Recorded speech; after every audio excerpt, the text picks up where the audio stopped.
nakaka-disorient na gamitin o maintindihan na hindi mo na kailangan mag-clutch pa para umandar, mag-downshift at mag-upshift lalo kung galing ka sa low CC or raw bike na walang technology whatsoever. Pero ito yung technology na very welcome para sa akin dahil imbes na problemahin mo kung paano hanapin yung right spot sa friction zone, peak torque para smooth ang upshift, or kung paano mag-blip or downshift, alaan mo na lang ang attention mo sa pagmamaniobra ng motor. Ang angas, di ba? Laking quality of life update sa mga riders na gusto ng chill mode lang kahit nasa city or nasa long ride ka man. Baby Fireblade talaga ang itsura nito. Sa cuts, lines, at sa color, kita mo kung saan inspired ang CBR 650R. Pag upo mo, may familiarity pinaalala sa iyo si Honda. Similar sa lahat ng lineups niya, ang placement ng controls kaya hindi ka mahihirapan. Tactile and responsive, lahat which is very good sa user experience mo kapag nagra-ride. Quick rundown ng specs, 649cc inline 4, 95 horsepower peak at 12,000 RPM, then 63 Newton meters of torque peak at 9,500 RPM. Meron siyang 6-speed na e-clutch na to. May bigat siyang 211 kg, so medyo mabigat siya for its category kung meron man. So meron siyang TFT dash na merong road sync, HSTC, na traction control, all LEDs, and show off front, and then yung rear lang niya yung preload adjustable. Dito ko rin napansin na parang mas okay pa rin sa akin ang sport bike category dahil mas sanay ako sa may pagka-aggressive or attack position na ergonomics coming from CR152. Mas madali ko makontrol ang bike kahit tight spots, or siguro na rin dahil wala sa isip ko yung clutch na gamitin. Dito makikita ang inline 4 ng Honda ay smooth, predictable, and have the right power whenever you needed it. Which in this case, di ko nasubukan kasi nasa taas kasi yung rev range here, nasa taas yung power ng mga inline. Okay. Okay. Inaano din niya. Sinasabi rin niya kung kailan ka magda-downshift. Okay. Force. Pero for me, sa tight na HSDC na track nila or training ground nila dito, sapat na to para sa daily errands mo at more than enough sa spirited rides mo sa mga twisties. If you're looking for a motorcycle na for track, this one is an option too.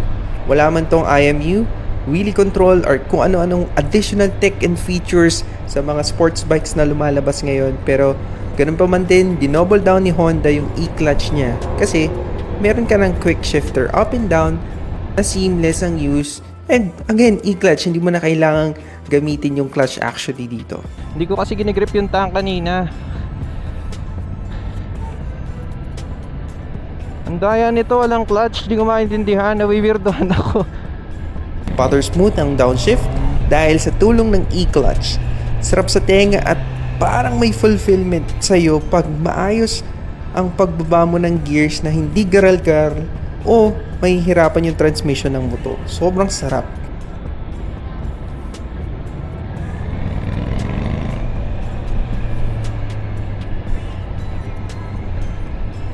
Try tanggalin ko na nga lang yung kamay ko sa clutch.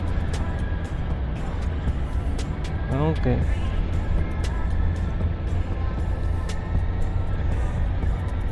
Oh. Yun, very different talaga siya kasi yung sport bike attitude, medyo mas mataas yung ano. Baba tayo first gear. Chill lang tayo. Or sa iba't ibang bikes ng Honda, makapit ng brake sa harap at complementary na lang talaga yung rear brake. Which is fine dahil ang nature ng motor na to is sport bike. Malamang sa malamang ang gagamitin mo talaga is yung front mo. Vibration niya ay hindi gaanong ramdam. Kung ramdam mo man ay may pagkapino yung vibrate niya. May power. Later na tayo magsalita. Alam mo yung feeling na parang makakalas yung handlebars at foot peg sa sobrang karalgal. This one, fine na fine siya. Papansin mo rin na hindi full blast sport bike ito dahil hindi mo madadial down sa preference mo ang shock sa front. Si rear naman, may preload adjustment ka man naman kahit papano. The ergonomics mo, expect mo na attack position siya, pero not to na extent na sobrang sakit kung gagamitin mo to sa isang mahabang rides mo.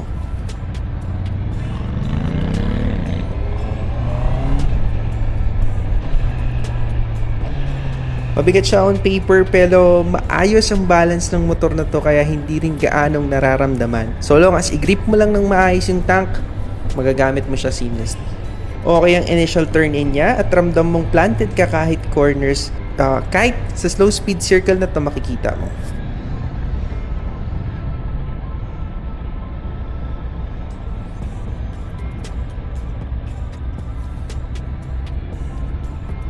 Para kanino ba yung gantong motor? Kung ang target mo ay sport bike category, pero hindi ka overly committed sa aggressive nature nito, gusto ng linear power na may kick sa high rev range, at masasabi kong walang pinipiling edad ang motor na to dahil dito sa napakalaking tulong ng e-clutch.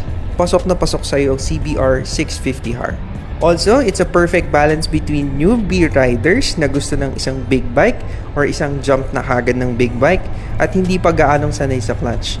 Or pwede rin to sa isang experienced rider na gagamiting pang daily ang motor sa Metro Manila. Again, CBR 650R will fit you quite well. Kaya iba tong ginawa ni Honda ang technology. Ayos na ayos. Competitive pricing din ang binigay ni Honda dito. Price nito is 594,000 pesos. Gusto mong gumonda yung quality of life ng pagbumotorsiklo mo at gusto mo ng big bike, pasok na pasok sa iyo CBR 650R e-clutch.